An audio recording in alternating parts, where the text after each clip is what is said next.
2022년 두 번째 주일을 맞았습니다. 오늘 1월 9일 주일 예배를 위해 자리하신 여러분 모두를 주님의 이름으로 환영합니다. 이 시간 지난 한 주일 동안 우리의 삶을 동행하시며 또 우리를 지키시고 은혜 베푸신 하나님을 기억하면서 우리의 온 마음을 다해 또 예배하기를 원합니다. 묵도함으로 예배를 시작하겠습니다.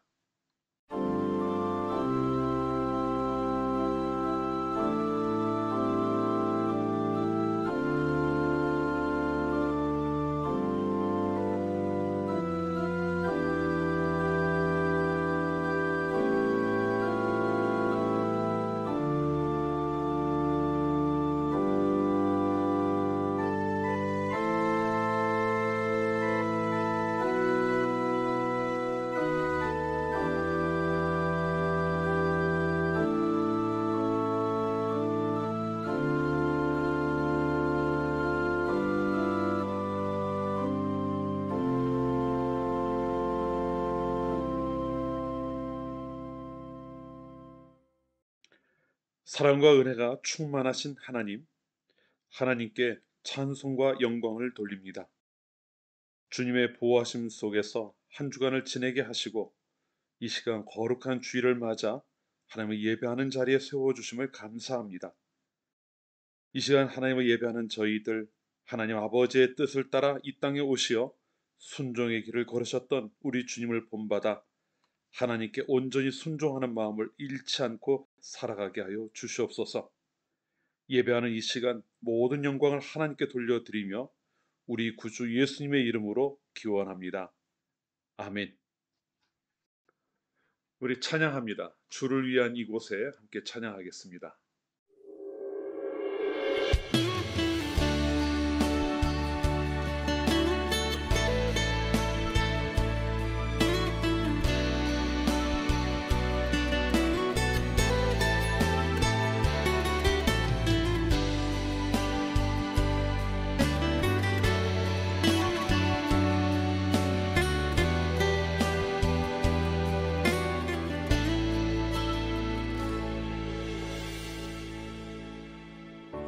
주를 위한 이곳에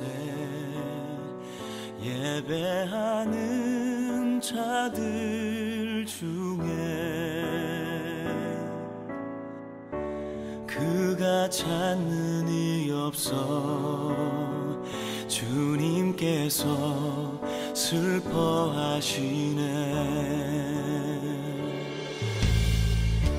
주님이 찾으시는 그 한 사람 그 예배자, 내가 그 사람 되길 간절히 주께 예배하네. 주 은혜로 이곳에 서 있네. 주 임재에 엎드려 절하네. 그 어느 것도 난 필요 없네. 주님만 경배해. 주 은혜로 이곳에 서 있네. 주 임재에 엎드려 절하네. 난 필요 없네. 주님만 경배해.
곳에 서 있네.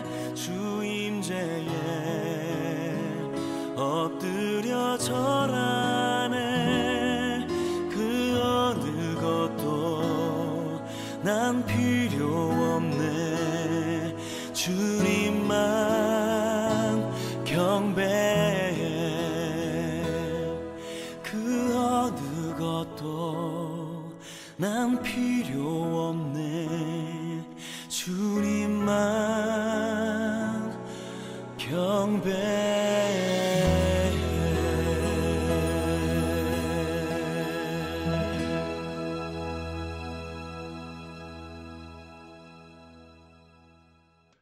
교동문은 13번입니다. 교동문 13번, 시편 23편을 함께 교독합니다.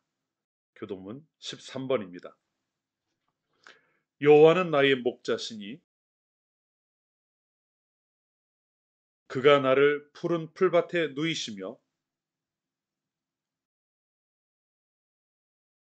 내 영혼을 소생시키시고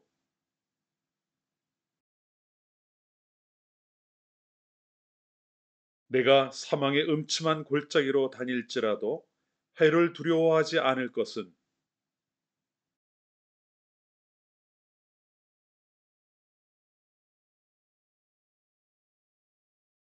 주께서 내 원수의 목전에서 내게 상을 차려주시고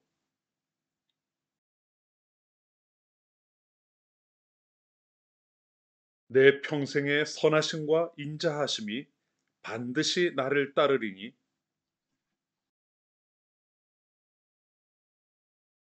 아멘. 사도신경으로 우리의 신앙을 고백합니다.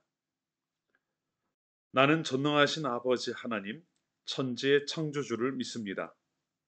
나는 그의 유일하신 아들, 우리 주 예수 그리스도를 믿습니다.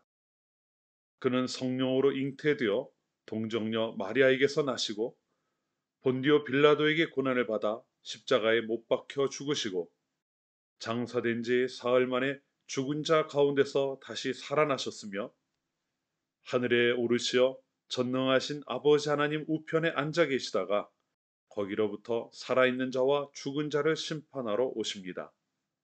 나는 성령을 믿으며 거룩한 공교회와 성도의 교제와 죄를 용서받는 것과 몸의 부활과 영생을 믿습니다. 아멘. 찬송가 84장을 함께 찬송합니다. 찬송가 84장입니다.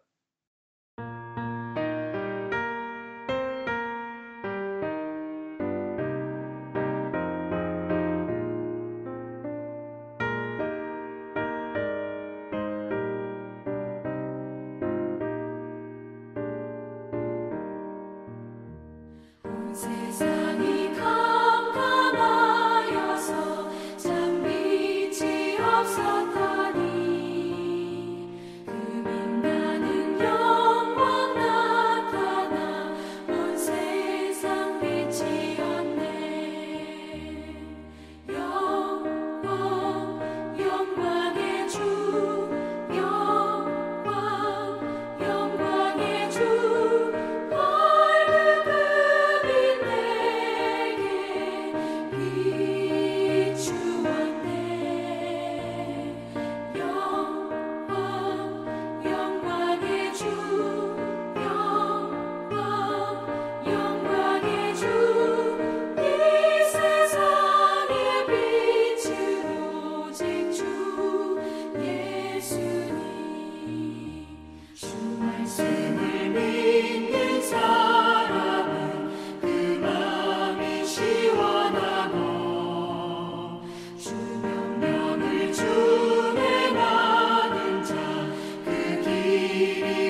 비추었네.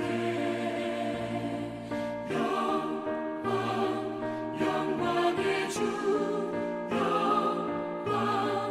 영광의 주, 이 세상의 빛은 오직 주 예수님. 사랑의 하나님, 새로운 한 해가 시작되고 두 번째 주일을 맞았습니다. 지난 한 주간 동안도 변함없는 하나님의 은혜 가운데 살아가게 하심을 감사합니다. 언제나 하나님께서 베푸시는 그 크신 은혜를 감사하는 주의 백성들이 이 시간 하나님을 예배합니다. 하나님을 향한 찬양과 경배, 저희의 예배를 기쁘게 받으시옵소서. 오늘도 하나님 앞에 나아갑니다. 저희의 죄악된 모든 것은 오직 그리스도의 십자가의 보혈로 깨끗하게 하여 주시고 온전한 모습 가지고 하나님을 예배하게 하옵소서. 모든 것의 근원이 되시는 하나님, 저희를 지으시고 이 땅에 살아가게 하셨습니다. 그뿐만이 아니라 죄 중에 있던 저희를 택하시어 하나님의 자녀로 삼아 주셨습니다. 저희가 살아가는 매일의 삶이 하나님께서 허락하신 것임을 기억하는 성도들이 되게 하옵소서. 새로운 시간을 주신 것도 또 삶에 필요한 모든 것을 채우시는 것도 하나님의 뜻하심이 있기 때문임을 기억하고 하나님께서 저희들에게 기대하시는 일을 이루어 나아가는 성도들이 되게 하옵소서.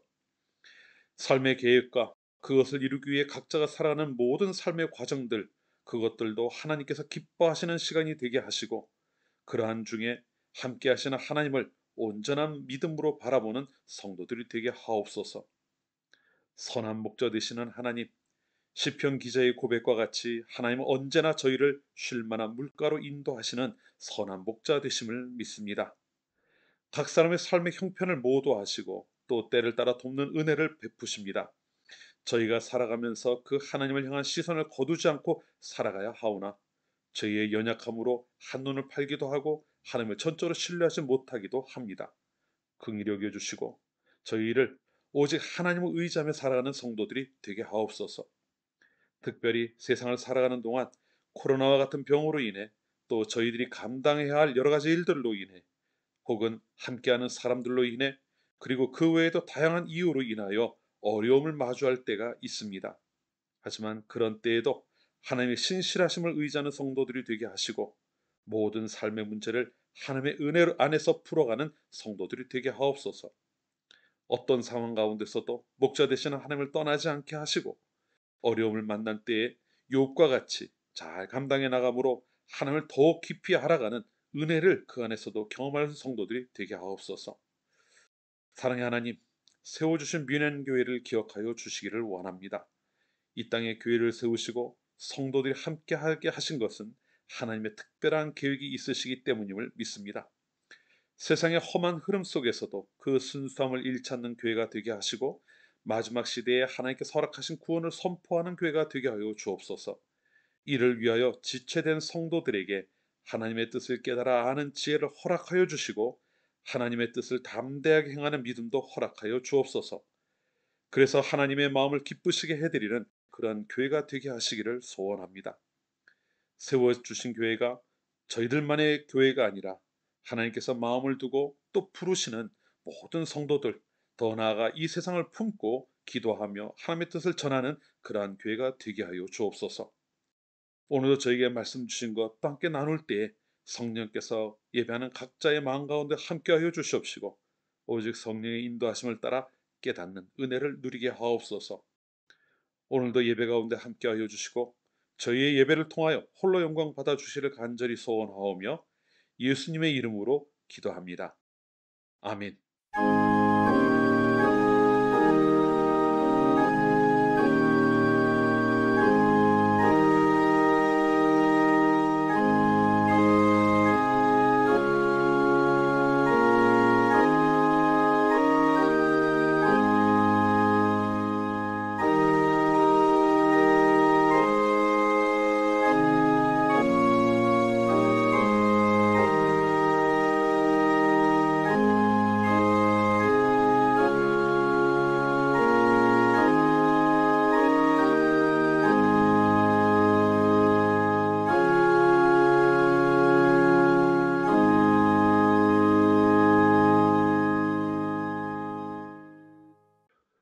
예, 이 시간 우리에게 주시는 하나님의 말씀 나누겠습니다. 먼저 우리 자녀들에게 주시는 말씀인데요. 민수기 14장 11절부터 19절까지의 말씀을 보겠습니다. 민수기 14장 11절부터 19절까지의 말씀입니다. 주신 말씀을 같이 읽겠습니다. 여호와께서 모세에게 이르시되 이 백성이 어느 때까지 나를 멸시하겠느냐? 내가 그들 중에 많은 이적을 행하였으나 어느 때까지 나를 믿지 않겠느냐? 내가 전염병으로 그들을 쳐서 멸하고 내게 그들보다 크고 강한 나라를 이루게 하리라. 모세가 여호와께 여짜오되 애굽인 중에서 주의 능력으로 그 백성을 인도하여 내셨거늘 그리하시면 그들이 듣고 이 땅 거주민에게 전하리이다. 주 여호와께서 이 백성 중에 계심을 그들도 들었으니 곧 주 여호와께서 대면하여 보이시며 주의 구름이 그들 위에 섰으며 주께서 낮에는 구름 기둥 가운데에서 밤에는 불 기둥 가운데에서 그들 앞에 행하시는 것이니이다. 이제 주께서 이 백성을 하나같이 죽이시면 주의 명성을 들은 여러 나라가 말하여 이르기를 여호와가 이 백성이 주기로 맹세한 땅에 인도할 능력이 없었으므로 광야에서 죽였다 하리이다. 이제 구하옵나니 이미 말씀하신 대로 주의 큰 권능을 나타내옵소서. 이르시기를 여호와는 노하기를 더디하시고 인자가 많아 죄악과 허물을 사하시나 형벌 받을 자는 결단코 사하지 아니하시고 아버지의 죄악을 자식에게 갚아 3, 4대에 이르게 하리라 하셨나이다. 구하옵나니 주의 인자의 광대하심을 따라 이 백성의 죄악을 사하시되 애굽에서부터 지금까지 이 백성을 사하신 것 같이 사하시옵소서. 아멘. 자, 하나님께서 이스라엘 백성들을 구원하시기 위해 모세를 보내주셨죠. 우리가 지난 주일 말씀 가운데 보았던 내용입니다. 하나님께서는 이제 그 모세가 다 자란 후에요. 이스라엘 백성들을 이끌고 광야로 나와 하나님께서 약속하신 가나안 땅으로 갈 수 있도록 모든 것을 다 이제 만들어 주셨어요. 바로의 손에서 나오게 하셨고 또 홍해를 건너게도 하셨던 거죠. 그리고 또 시내산에서 하나님의 십계명도 받게 되었고 하나님의 백성을 어떻게 살아가는가도 이제 배우게 되었습니다. 그리고 난 다음에 한 2년 가까운 시간이 지나서 이스라엘 백성들이 가나안에 거의 다 왔을 때의 일이 우리가 읽었던 말씀 가운데 기록이 되어 있습니다. 자, 하나님의 말씀을 따라 이제 가나안에 들어가서 그 땅을 차지하면 되는 거였어요. 이제 다 온 거죠. 그런데 이스라엘 백성들이 이때 그 땅을 미리 들어가서 한번 쭉 정탐해 보기를 원했습니다. 어떤 사람들이 살고 있는지, 또 길은 어디로 가야 하는지, 그 땅에는 어떤 것이 또 이렇게 생산되는지 이런 것들을 미리 알고 싶었던 것 같아요. 그래서 이스라엘 12지파에서 대표를 한 명씩 뽑습니다. 그럼 몇 명일까요? 12지파 각각 한 명씩 뽑았으니까 12명이 되겠죠. 그 12명의 정탐꾼이 가나안 땅에 들어가서 40일 동안을 다 돌아보고 그리고 이스라엘 백성들이 머물고 있던 가데스 바네아라고 하는 곳으로 돌아옵니다. 그런데 그때 그들이 그냥 가서 자기가 보고 온 곳만 얘기를 하는 게 아니에요. 그때는 사진을 찍을 수 없으니까 와서 말로 전해줘야 되는데 그 땅이 얼마나 좋은 땅인가를 보여주려고 했던 것인지 그 땅에서 나는 산물들을 뭐 포도라든가 이런 것들을 가지고 와서 이스라엘 백성들에게 보여주었던 겁니다. 근데 너무 좋았던 거예요.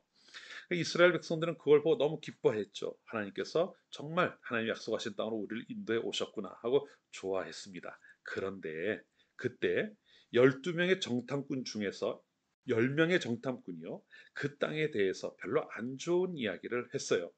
이렇게 이야기를 합니다. 그 땅에 가봤더니 그 땅이 정말 좋기는 했어요. 그런데 그 땅에는요. 우리보다 훨씬 큰 사람들, 거인들이 살고 있었습니다. 또 그들이 사는 성은 너무나도 강해서 우리가 그 성을 상대해서 싸워서 이길 수가 없을 것 같아요.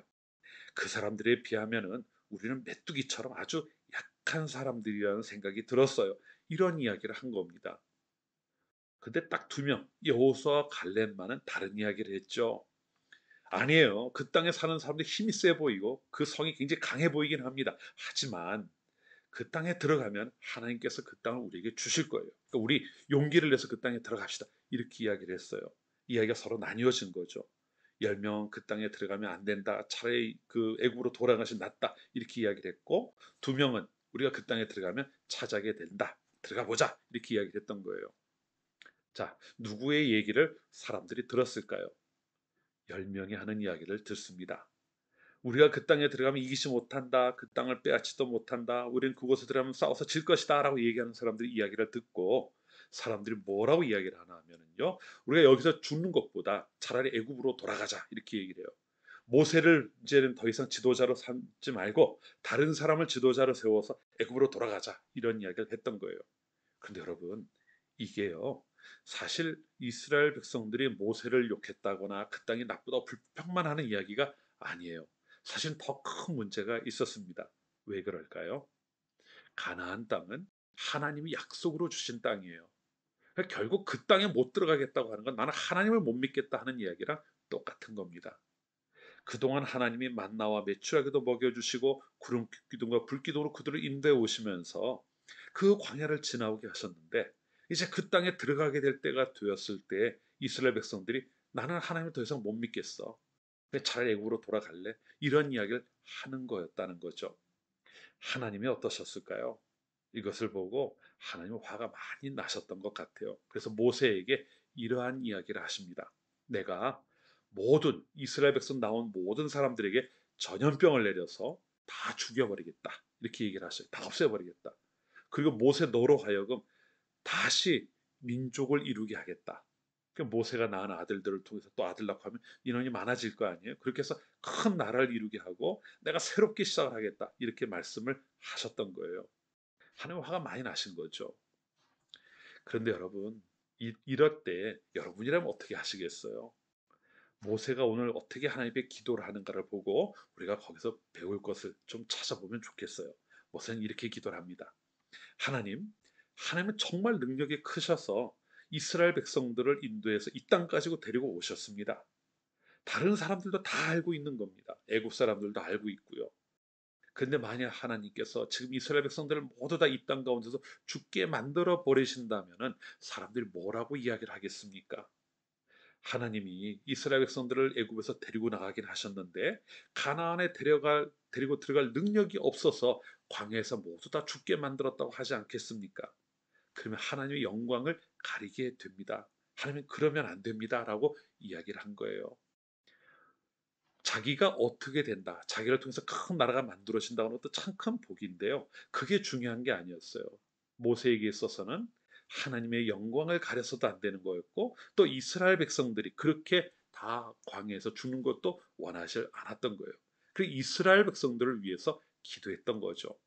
잘못한 사람들이에요. 하나님 정말 잘못한 사람들인데 모세는 그들을 위해서 자기의 목숨을 걸고 하나님께 기도했던 겁니다.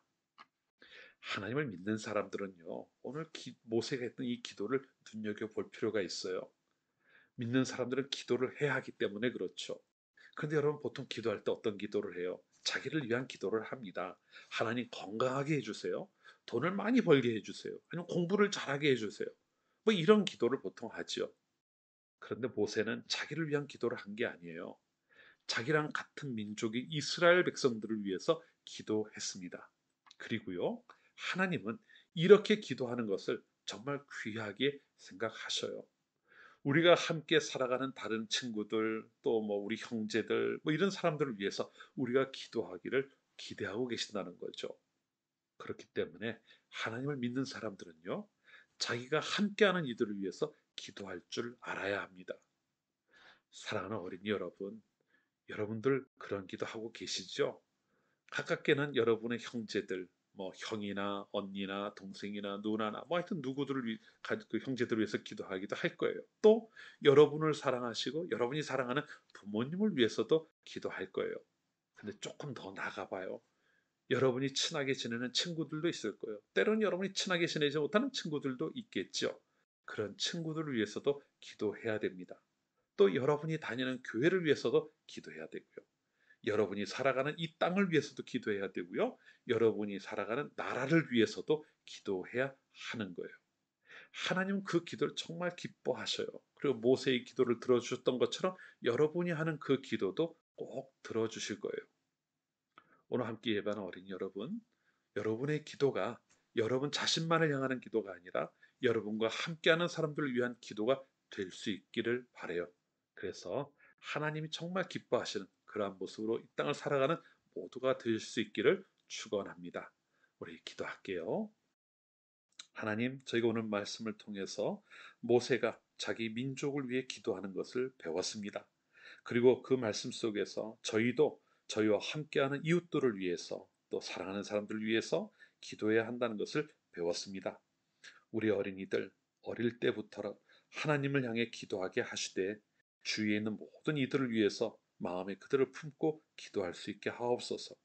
그래서 기도함으로 하나님을 기쁘시게 해드리고 또 우리가 살아가는 이 세상을 향해서도 하나님의 뜻이 전해질 수 있도록 늘 힘쓰는 그러한 어린이들이 되게 하여 주옵소서.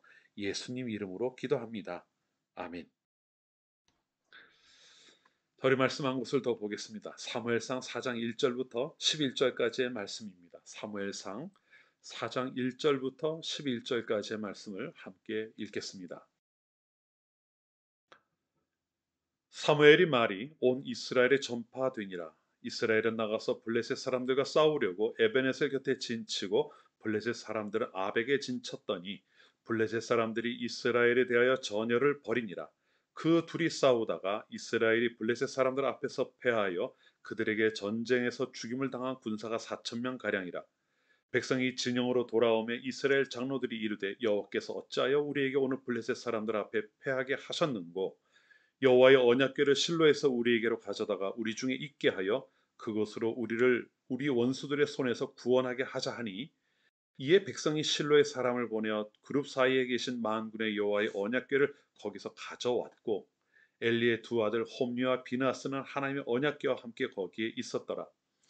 여호와의 언약궤가 진영에 들어올 때 온 이스라엘이 큰 소리로 외침에 땅이 울린지라. 블레셋 사람이 그 외치는 소리를 듣고 이르되 히브리 진영에서 큰 소리로 외치면 어찌 됨이냐 하다가 여호와의 궤가 진영에 들어온 줄을 깨달은지라. 블레셋 사람이 두려워하여 이르되 신이 진영에 이르렀도다 하고 또 이르되 우리에게 화로다. 전날에는 이런 일이 없었도다. 우리에게 화로다. 누가 우리를 이 능한 신들의 손에서 건지리요. 그들은 광야에서 여러 가지 재앙으로 애굽인을 친 신들이니라. 너희 블레셋 사람들아 강하게 되며 대장부가 되라. 너희가 히브리 사람의 종이 되기를 그들이 너희의 종이 되었던 것 같이 되지 말고 대장부 같이 되어 싸우라 하고 블레셋 사람들이 쳤더니 이스라엘이 패하여 각기 장막으로 도망하였고 살육이 심히 커서 이스라엘 보병에 엎드러진 자가 3만 명이었으며 하나님의 궤는 빼앗겼고 엘리의 두 아들 홈리와 비나스는 죽임을 당하였더라. 아멘. 서사시대부터 다윗 왕에 이르기까지 이스라엘은 블레셋의 침략을 여러 차례 받았습니다. 많이 괴롭힘을 당했죠. 결국 다윗 왕 때에 가서야 이제 블레셋을 굴복시킵니다. 오늘 우리가 읽은 본문의 배경이 되는 것은 사사시대의 말기예요. 그러니까 아직 이스라엘이 블레셋에 의해서 괴롭힘을 당하고 있던 중의 일입니다.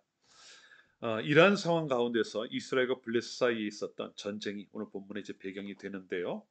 오늘 이 말씀을 읽어보면은 첫 번째 전투에서 이스라엘은 대패를 합니다. 본문 2절을 보면 이스라엘의 군사 중 약 4,000명 정도가 그날 전사했다고 이야기를 하고 있어요.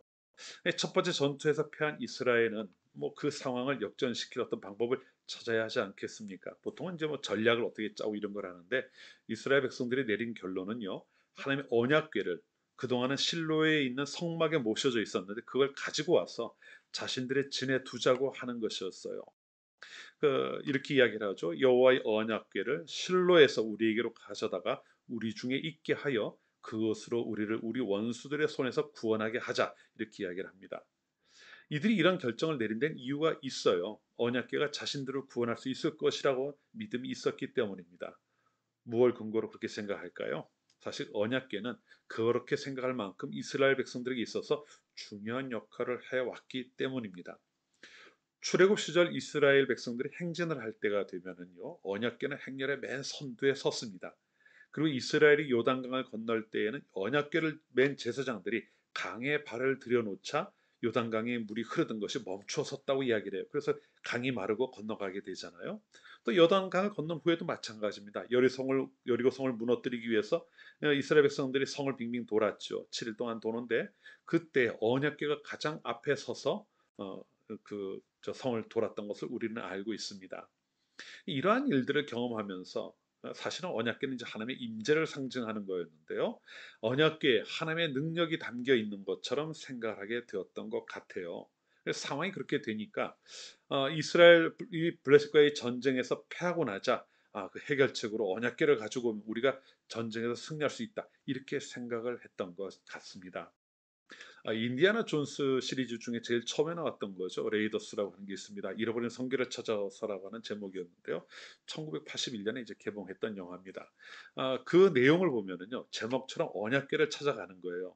잃어버린 성경을 찾아가는 겁니다. 그런데 그 언약궤를 찾는 사람이 주인공만이 아닙니다. 그 언약궤에 뭔가 신비한 능력이 있다고 믿었던 나치들도 이제 2차 대전 그 전이 배경이니까요. 나치도 그 성계를 찾아가요. 그리고 영화 마지막을 보면 언약궤를 찾아서 그걸 열어보는데 열어보니까 성궤에서 나오는 신비한 힘이 있어서 뭐 이제 거기 이렇게 영이 이렇게 움직이는 것처럼 보입니다만은 하여튼 뭘 표현했는지 잘 모르겠어요. 하여튼 어떤 힘에 의해서 그 성궤를 열어봤던 사람들 모두 다 죽임을 당하게 되죠. 마치 성궤 자체에 어떤 힘이 있고 능력이 있는 것처럼 이게 표현을 한 적이 있었습니다. 근데요, 그게 영화에서 그렇게 표현된 것만이 아니라 이스라엘 백성들도 그렇게 생각을 했던 것 같아요. 뭐가 나오느냐 이건 아니지만 적어도 성교가 그들 가운데 들어오면 하나님의 능력이 그 성교를 통해서 나타나고 이스라엘 백성들을 대적하는 블레셋을 물리칠 수 있을 것이라고 믿었던 거죠.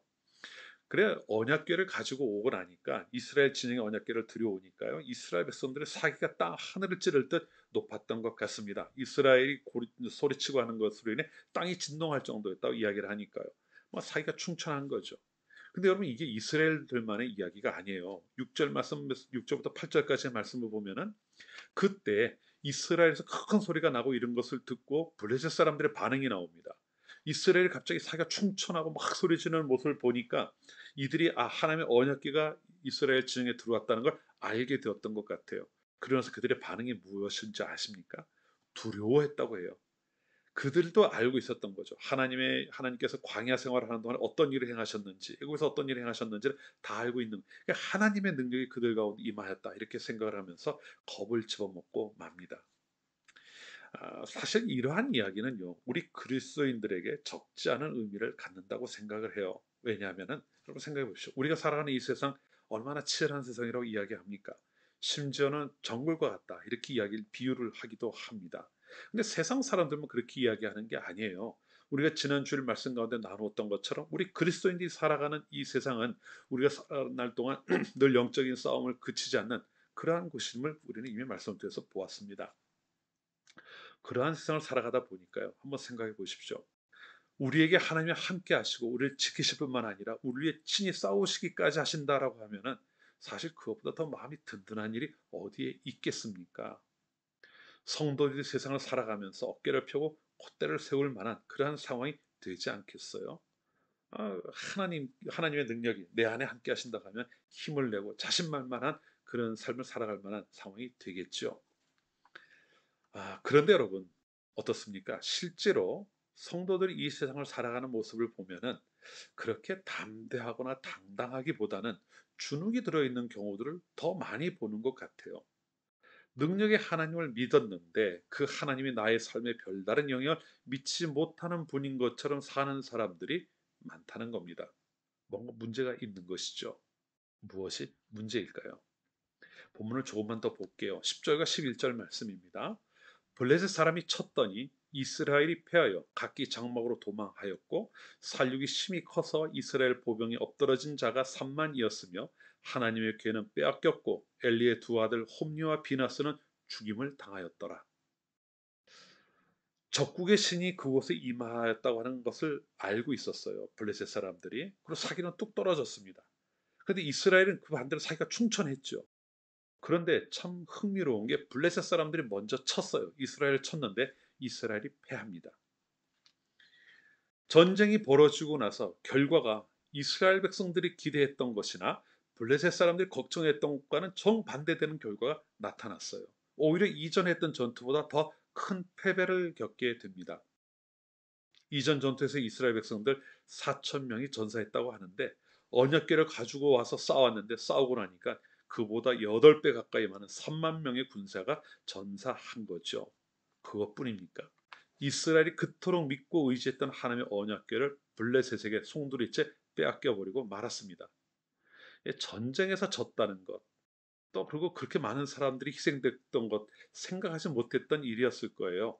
그런데 하나님의 언약궤마저 빼앗길 거라고는 그들은 상상도 하지 못했을 겁니다. 아니 하나님을 의지하고 나왔고 하나님의 임재를 상징한다는 언약궤를 가지고 나왔는데 전쟁의 벽 이거까지 뺏겨버렸으니까요. 하나님이 함께 하시지 않는가? 이런 생각을 하게 된 거죠. 이런 생각을 벗어날 수 없게 된 겁니다. 아까 제가 앞에서 성도들의 삶의 모습이 이제 이 세상 가운데 좀 담대하게 살아가고 이런 것들을 말씀을 드렸는데 실제로는 그렇지 못한다고 말씀을 드렸죠. 바로 이러한 모습들이 영향을 미치는 게 아닌가 싶어요. 어쩌면 오늘 이 땅을 살아가는 성도들이요, 하나님을 믿는다고 합니다. 그리고 정작 살아가는 삶 가운데서는 하나님을 인하여 힘을 내지 못하는 일들을 경험하는 것이 아닌가 싶은 거예요. 자, 하나님 날 지키신다고 생각했으니 뭐 그리고 하나님께 그 말씀하신 걸 알고 있으니까 담대하게 살아보겠다고 이 세상 가운데 나섭니다. 그런데 막상 마음 먹은 대로 일이 되질 않는 거예요. 이렇게 되면은 뭔가 좀 내 길이 평탄해지고 하나님의 도우심이 팍팍 느껴져야 되는데 왜 그렇게 되지 않지? 이렇게 생각할 만한 상황들을 만나게 된다는 거죠. 또 기도도 한번 생각해 봐요. 기도하면 다 이루신다고 말씀을 듣고 기도하면서 힘껏 그 일을 해 나갔어요.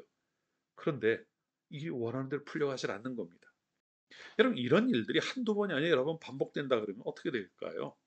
온 세상을 주관하신 하나님의 능력 인정한다 하더라도 그게 실제로 내 삶 가운데 나의 삶을 통해 능력으로 드러난다고 하는 부분에 대해서는 확신이 서지 않네 하는 이런 모습을 가질 수밖에 없지 않겠습니까? 하나님을 믿지 않는 것은 아닌데 그 하나님이 내 삶 가운데 역사하신다고 하는 것에 대해서는 경험을 하지 못하는 거죠. 그런 일들을 겪어보지 못하기 때문에 저 그 부분에 대해서는 자신이 없는 그러한 삶을 살아가기가 쉬워진다는 겁니다. 담대한 믿음으로 이 세상을 살아간다, 이겨나간다는 것을 언감생심, 꿈도 꾸지 못하는 이런 상황이 되어버리고 마는 것 아니냐는 거죠. 우리가 좀 주의 깊게 살펴봐야 될 내용이 있어요. 이스라엘 백성들이 이와 같은 모습으로 전쟁에 하나님의 언약궤를 가지고 왔는데도 패하지 않았습니까? 그럼 우리 삶 가운데도 뭔가 그런 모습이 있었을 것이고 그것이 우리에게 하나님 모든 걸 전적으로 의지하지 못하게 만드는 이유가 되어 있을 가능성이 많기 때문이에요. 그러면 여러분, 이스라엘 백성들은 언약궤를 들고 나갔는데도 왜 졌을까요? 왜 하나님은 우리를 그 말씀하신 것처럼 모든 일들 가운데 하나님을 의지하고 살아가겠다고 하는데도 형통하게 하지 않으실까요? 우리가 그렇게 열심히 기도하는데도 왜 그 일들에 대해서, 기도하는 것들에 대해서 응답이 없는 것처럼 느껴지며 우리는 살아가고 있을까요? 그래서 눈여겨보아야 될 것 한 가지가 있습니다. 하나님의 언약궤가요, 지난 세월 동안 이스라엘에 정말 의미 있는 것이었어요. 하나님의 능력이 나타나는데 그 언약궤가 함께했던 것들도 분명한 사실입니다. 하지만 여러분 언약궤가 하나님이 아니에요. 여호와의 궤를 만들라고 하신 하나님은 그 언약궤를 하나님의 임재를 나타내는 표로 만들라고 하신 것이지 언약궤가 하나님은 아니었던 겁니다. 그럼 뭐가 필요한 걸까요? 정말 중요한 건 뭘까요? 언약궤가 의미를 갖는다고 하는 것은요, 이스라엘 백성들이 하나님의 백성으로 서 있을 때 의미를 갖는 겁니다. 하나님이 이스라엘 백성들과 그런 언약 관계에 있고 하나님은 이스라엘의 하나님이 되고 이스라엘은 하나님의 백성이 된다고 하는 그 관계가 바르게 세워졌을 때에 하나님께서 언약궤를 통해 내가 너희 가운데 이렇게 있다고 하는 걸 보여주시는 표를 삼으셨던 것이거든요. 이거는 하나님이 이스라엘 백성들과 만들어 나가시는 관계에 대한 문제인 거예요. 성경을 읽어보면은요, 하나님과 이스라엘 백성들의 관계에 대해서 참 많은 이야기를 다양하게 하십니다. 근데 내용은 대부분 비슷해요. 그 중에 출애굽기 29장 45절 46절에 나오는 말씀을 한번 읽어드릴 테니까 잘 들어보십시오. 내가 이스라엘 자손 중에 거하여 그들의 하나님이 되리니 그들은 내가 그들의 하나님 여호와로서 그들 중에 거하려고 그들을 애굽 땅에서 인도하여 낸 줄을 알리라. 나는 그들의 하나님 여호와니라. 아멘. 바로 이겁니다, 여러분. 하나님은요 이스라엘 가운데 거하시고 그들의 하나님이 되시려고 이스라엘을 애굽에서 불러내셨어요. 그리고 그들의 하나님이 되기를 원하셨습니다. 이스라엘은 하나님의 백성이 되어야 되는 거죠. 세상 다른 많은 것들이 있더라 하더라도 이스라엘 백성들은 하나님을 바라보며 하나님을 의지하며 살아가야 하는 그러한 백성들이었던 거예요. 이러한 관계가 제대로 세워져 있을 때 하나님의 언약궤라고 하는 것이 이스라엘 백성 가운데 함께 하시는 하나님을 드러내는 표가 되었던 겁니다. 그런데 지금 블레셋과의 전쟁을 하고 있어요. 하나님의 언약궤를 가지고 온 이스라엘 백성들, 하나님과 관계에 있어서 무슨 변화가 있었을까요? 어떤 상태였겠습니까? 하나님이 기대하시는 그러한 관계 속에 있었을까요? 안타깝게도 그러질 못했던 거예요. 지금 이스라엘 백성들은 하나님과의 관계가 올바로 세워진 상태에 있었던 것이 아닙니다. 심지어 하나님을 섬기는 제사장인 엘리의 두 아들 홈리와 비느하스는 지금 언약궤를 메고 이곳에 오기는 했지만 그들조차도 하나님을 제대로 섬기지 않고 있었음을 우리는 사무엘상 앞부분에서 이미 볼 수 있습니다. 그것만이 아니에요. 하나님을 믿는다고 하고 언약궤를 가지고 전쟁에서 승리해 보겠다고 이들은 이야기를 했지만 그들은 하나님을 섬기는 자들이 아니라 우상을 섬기는 일을 겸하고 있던 사람들이었습니다. 어떻게 하냐고요? 이 전쟁이 끝나고 난 다음에 시간이 좀 흐른 후에요. 사무엘상 7장에 가서 보면은 5장, 6장은 이제 언약궤가 돌아오는 그 과정이 기록이 되어 있고요. 사무엘상 7장을 보면은 사무엘이 사사가 되어 이스라엘을 다스릴 때 이야기입니다. 그가 사사가 되자마자 이스라엘 백성들을 미스바로 다 불러 모아요. 그리고 거기서 무엇을 합니까? 회개합니다. 하나님을 제대로 섬기지 못한 일에 대해서 회개부터 시작을 해요. 이제 사무엘상 7장 3절 4절을 보면 사무엘이 이렇게 이야기를 합니다. 사무엘이 이스라엘 온 족속에 일러 가로되 너희가 전심으로 여호와께 돌아오려거든 이방 신들과 아스타롯을 너희 중에서 제하고 너희 마음을 여호와께로 향하여 그만 섬기라. 너희를 블레셋 사람의 손에서 건져내시리라. 이에 이스라엘 자손이 바알과 아스타롯을 제하고 여호와만 섬기니라. 4절 말씀을 눈여겨보십시오. 이에 사무엘이 그렇게 이야기를 하니까 그제서야 이스라엘 자손들이 바알들과 아스타롯을 제하여 여호와를 섬겼다 이렇게 이야기를 하고 있어요. 이때까지는 어떻게 했다는 겁니까? 전쟁 전에도 그랬고 전쟁에서 패배하고 난 이후에도 미스바에 이들이 모여서 회개하기 이전까지는 우상을 섬기는 모습을 그치지 않고 있었다는 거예요. 이 말은요, 그들이 하나님과의 바른 관계를 세워나가지 않았다고 하는 것을 단적으로 보여주고 있는 겁니다. 면목상으로는 하나님의 백성이 맞아요. 하나님의 백성이 맞습니다. 하지만 실제로 하나님과 관계는 다 깨어져 있었던 거죠. 그러면 그 언약궤가 무슨 의미가 있었을까요? 하나님의 언약궤를 가져오긴 했습니다만 그 언약궤는 그냥 상자였을 뿐이죠. 신앙인들이 겪는 문제도 바로 이와 같은 이유에서 시작이 되는 것 같아요. 하나님을 믿는다고 살아갑니다. 앞에서 말씀드렸던 것처럼 하나님의 능력이 어떤지를 알아요. 모르는 게 아닙니다. 그리고 말씀대로 그 하나님을 의지해서 그 능력 가운데 살아보겠다고 담대한 마음을 가질 때도 있습니다. 근데 그건 의지일 뿐이에요. 내가 하나님을 의지하고 살아봐야지라고 하는 나의 의지일 뿐이지 정작 하나님과의 관계는 어떻게 되었는지가 전혀 보이질 않는다는 겁니다. 이스라엘 백성들이 언약궤를 가져오자고 했어요. 사실 그 전에 뭐가 있어야 됐을까요? 관계의 회복이 있었어야 됩니다. 회개하는 자리가 있었어야 되는 거예요. 하나님과 깨어진 관계를 회복하고 하나님 앞에서 그들이 잃어버렸던 자리를 회복하는 것이 선행하고 그 다음에 언약궤를 가져오든가 그러면 언약궤 안 가져와도 되겠죠. 그래도 전쟁에 승리할 수 있었을 텐데 의지만 세운 거예요. 그냥 껍데기만 갖다 놓은 겁니다. 그걸로는 될 수가 없는 거죠. 정작 하나님과의 관계가 보이질 않는 겁니다. 그냥 자기가 살아가던 삶의 모습 가운데서 하나님이라고는 이름 석자만 갖다 놓고 어떻게 해보겠다고 하는 그러한 내용이 되어버리고 마는 거예요. 살아가면서 만나는 문제가 클 때 우리 보통 기도하죠. 그런데 여러분 그 기도를 받으시는 기도를 들으시는 그 하나님과의 관계에 신경을 쓰십니까? 본인은 알지 모르지만 형식적인 기도가 되어버리고 마는 것은 아닐까요? 제가 아주 오래전에 읽었던 책 중에요. 정요성 목사님이라고 하는 분이 쓴 책이 있어요. 구하지 않은 것까지도 응답받는 기도라는 책이에요. 근데 거기에 보면 구하지도 않은 것까지 응답받는다면 정말 좋은 일이죠. 뭐 우리 너무나도 사모하는 일이긴 합니다만.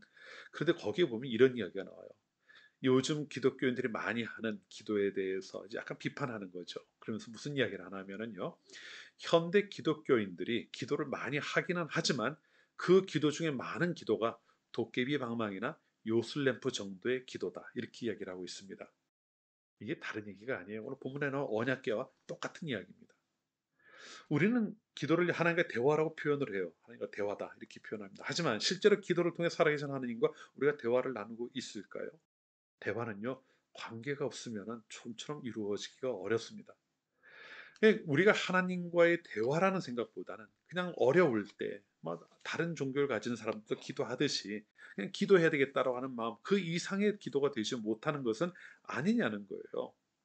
내 문제를 해결받을 통로 이상으로 생각하지 못하기 때문에 기도가 도깨비의 방망이 혹은 요술램프가 되어버리고 마는 것이 아니겠느냐는 거죠. 예배도 마찬가지입니다, 여러분. 예배는 하나님의 사랑과 은혜를 받은 자들이 그 사랑과 은혜를 고백하며 하나님 앞에 나아가 하나님을 경배하는 자리예요. 하나님께 그 사랑과 은혜에 대해 고백하며 나아가 하나님과 인격적인 경험, 교류가 있어야 되는 자리라는 거죠. 예배에 참석한다는 의미는 선포되어지는 말씀을 통해 혹은 함께 드리는 찬양을 통해서 또 예배 가운데 드려지는 기도를 통해서 하나님을 생각하고 하나님을 경험하는 거예요. 그리고 내 마음속에 있는 감사를 그 앞에서 온전히 표현하는 겁니다. 그런데 교회에서 예배하는 동안 성도들의 모습이 어떻습니까?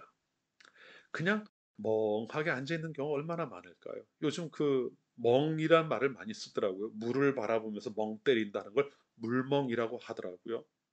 우리가 주일마다 교회에 나와서 예멍하는 거 아닐까요? 예배한다고 하면서 멍하게 앉아있는 거예요. 이건 하나님과 관계 속에서 이루어진 예배가 아닙니다. 그 안에는 하나님을 향한 고백이 있어야 되고요. 감격이 있어야 되는 거죠. 하나님을 향해 나아가는 내 마음에 뜨거움이 있어야 되는데 그것이 과연 우리에게 있느냐는 겁니다. 우리가 믿는 하나님이 능력이 없는 게 아니에요. 우리가 하나님 앞에 섰을 때 하나님께서 우리에게 행하시기 원치 않으시는 것이 아닙니다. 다만 우리는 하나님이라고는 꼭 이름, 석자만 가지고 뭔가 해보려고 하는 경우가 너무 많은 게 문제인 거예요. 앞서 말씀드린 것처럼 하나님의 언약궤는 이스라엘과 하나님과의 관계 속에서 만들어진 언약의 징표예요.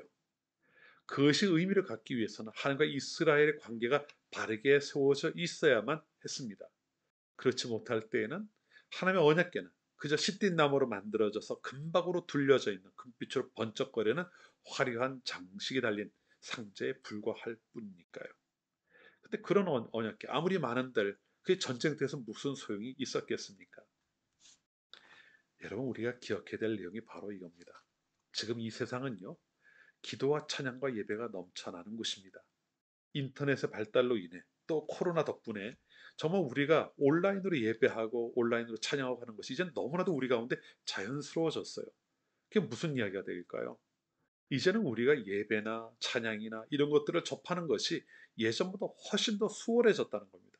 이미 이런 인프라는 만들어져 있었지만 그래도 그동안은 우리 마음에 어느 정도 장벽이 있었어요. 교회에 나가서 예배해야 된다고 하는. 근데 이제 그것마저도 코로나로 인해서 다 무너졌습니다. 이제 어디서든 내가 원할 때 아무 시간에나 예배에 접속할 수가 있고요. 유명한 목사님들의 설교라든가 이런 걸 밤낮없이 들을 수도 있습니다. 그런데 아무리 그런 자리에 많이 참여하고 또 내 마음 찬양을 하고 기도를 한다 하더라도 하나님 앞에 서는 나의 모습이 제대로 갖추어진 하나님이 원하시는 모습으로 만들어지 못한 채 행하는 것이라고 한다면 그 어느 것도 의미 있는 것이 되지 못한다는 것을 기억해야 한다는 것이죠. 시편 119편 145절에서 보면은요, 시편 기자는 이렇게 하나님께 기도를 합니다. 여호와여, 내가 전심으로 부르짖었사오니 내게 응답하소서. 내가 주의 율례를 지키리이다. 아멘. 시편 기자의 고백입니다. 하나님을 향해 전심으로 부르짖는다고 이야기하죠. 이건 우리도 하는 거예요. 그런데 그가 부르짖는 것은요, 어려울 때 그냥 나 이 어려움 좀 모면시켜 주십시오라고 하는 그러한 부르짖음이 아니었습니다. 자신의 삶을 하나님의 뜻을 따라 살아가는 것에 온전히 드리겠다고 하는 결단이 이어지는 거예요. 내가 주의 율례를 지키리이다. 이 공동 번역은요, 내가 하나님의 뜻을 따르리이다라고 번역을 하고 있습니다. 단순히 기도하고 내 원하는 거 들어주십시오가 아니죠. 하나님의 뜻을 따라 하나님 원하신 대로 살아가겠다고 하는 결단이 그 앞에 따라하고 있는 거예요. 우리에게도 필요한 것입니다. 만일 이 내용이 사라져 버린다면 우리도 언약궤를 갖다 놓고 전쟁에서 어떻게 한번 이겨보겠다고 하는 이스라엘 백성들의 모습과 별반 다를 바 없는 삶을 살아갈 수밖에 없을 겁니다. 그건 단순히요, 그냥 전쟁에서 지는 것만을 이야기하는 게 아니에요.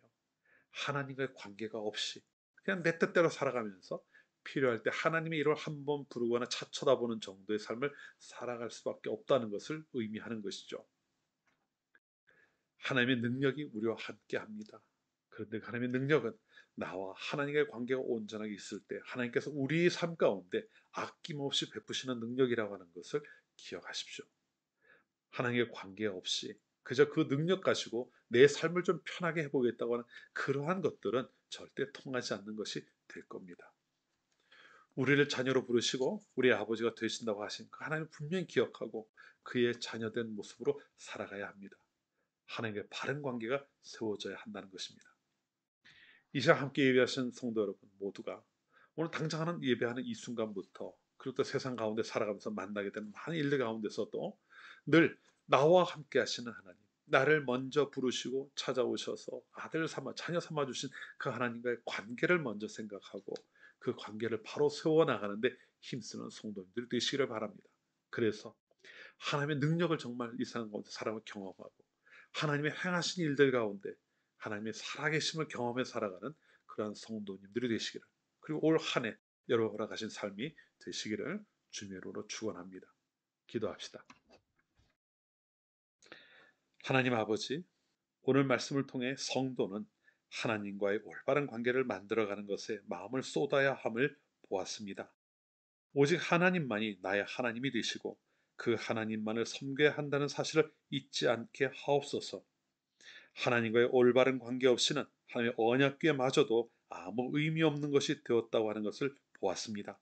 저희들이 믿음의 사람으로 행하는 모든 일들이 하나님의 온전한 관계 속에서 이루어지는 것이 되게 하셔서 그 하나하나가 하나님 앞에 더 가까이 나아가고 하나님의 능력을 경험해 나가며 하나님의 응답하심을 경험해 나가는 그러한 소중한 자리가 될 수 있도록 인도하여 주시옵소서.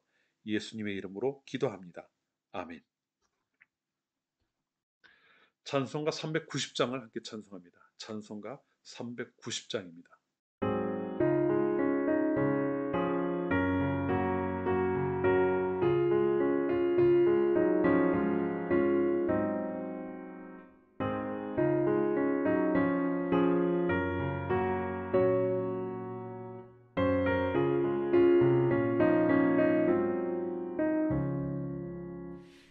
예수가 거느리시니 즐겁고 평안하구나.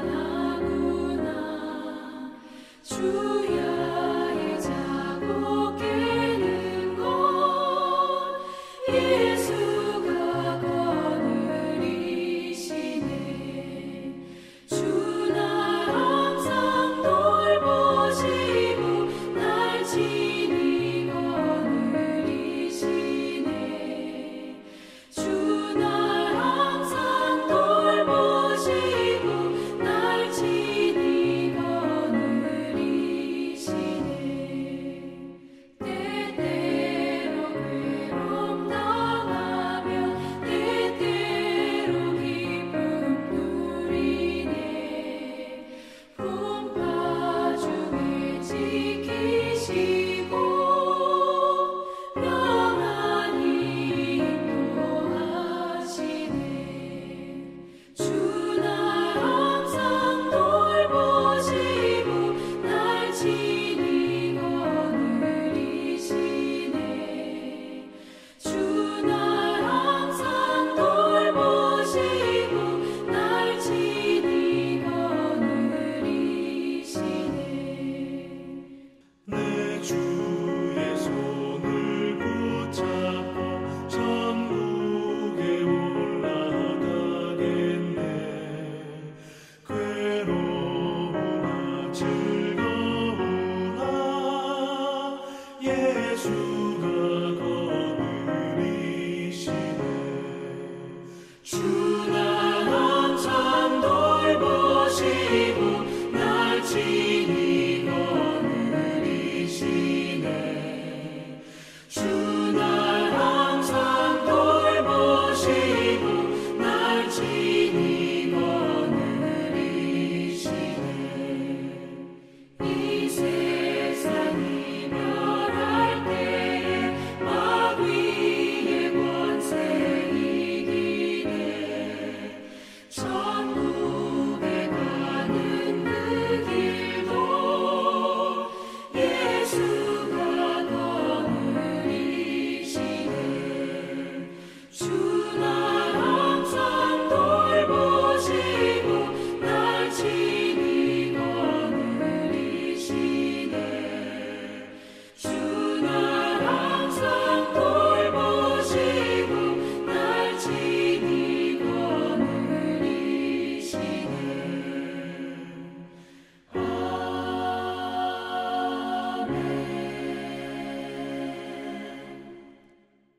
언제나 좋은 길로 인도하시는 하나님, 날마다 저희에게 하나님의 은혜를 덧입혀 주시고 사랑을 베풀어 주심을 감사합니다.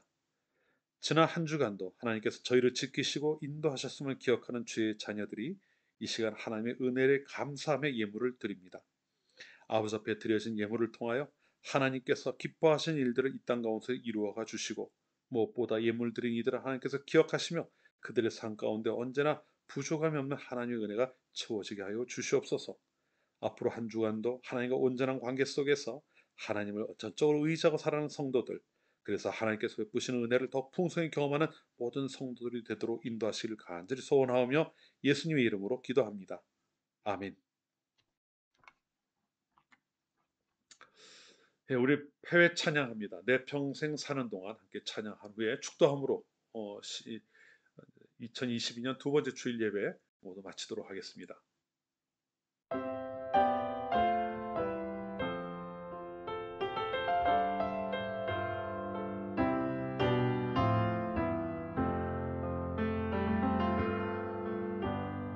내 평생 사는 동안 주 찬양하리. 여호와 하나님 내 주를 찬양하리. 주님을 묵상함이 즐겁도다. 내 영혼 주 안에서 참 기쁘리.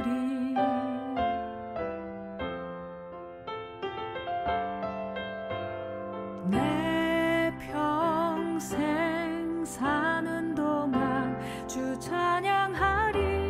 여호와 하나님 내 주를 찬양하리.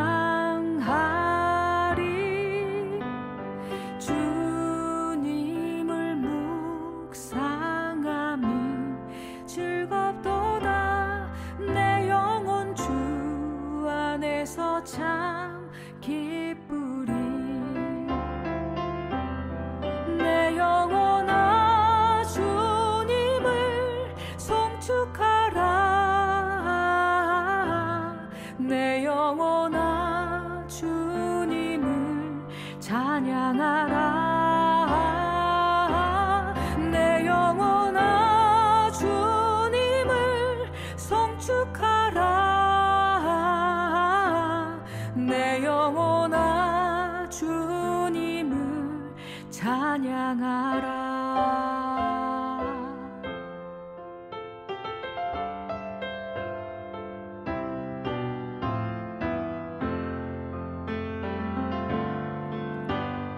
내 평생 사는 동안 주 찬양하리. 여호와 하나님 내 주를 찬양하리. 주님을 묵상함이 즐겁도다. 내 영혼 주 안에서 참 기쁘리. 내 영혼아 주님을 송축하라. 내 영혼아 주님을 찬양하라.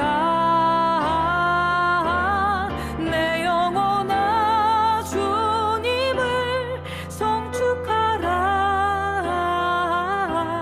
내 영혼아 주님을 찬양하라. 내 영혼아 주님을 송축하라. 내 영혼아 주님을 찬양하라. 내 영혼아 주님을 송축하라. 내 영혼아 주님을 찬양하라. 내 영혼아 주님을 찬양하라.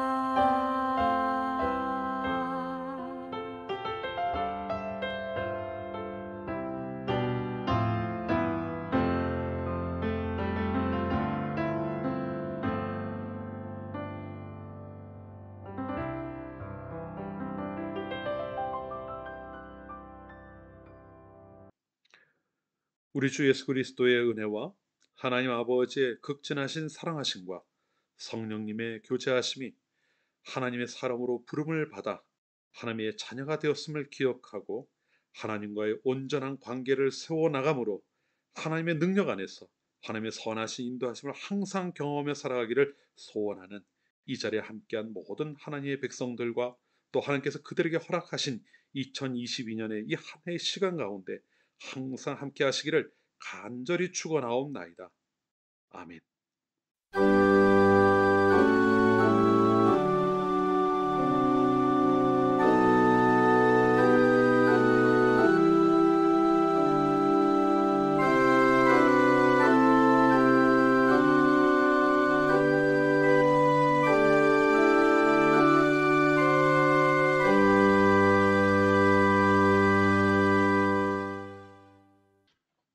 예, 오늘 이로써 2022년 두 번째 주일 예배는 모두 마쳤습니다. 한 주일 동안 또 주님과 동행하시며 평안 가운데 거하는 모두가 되시기를 기원합니다. 한 주가 평안히 지내시고 다음 주일 예배 중에 다시 뵙겠습니다. 샬롬. 주의 교회를 통해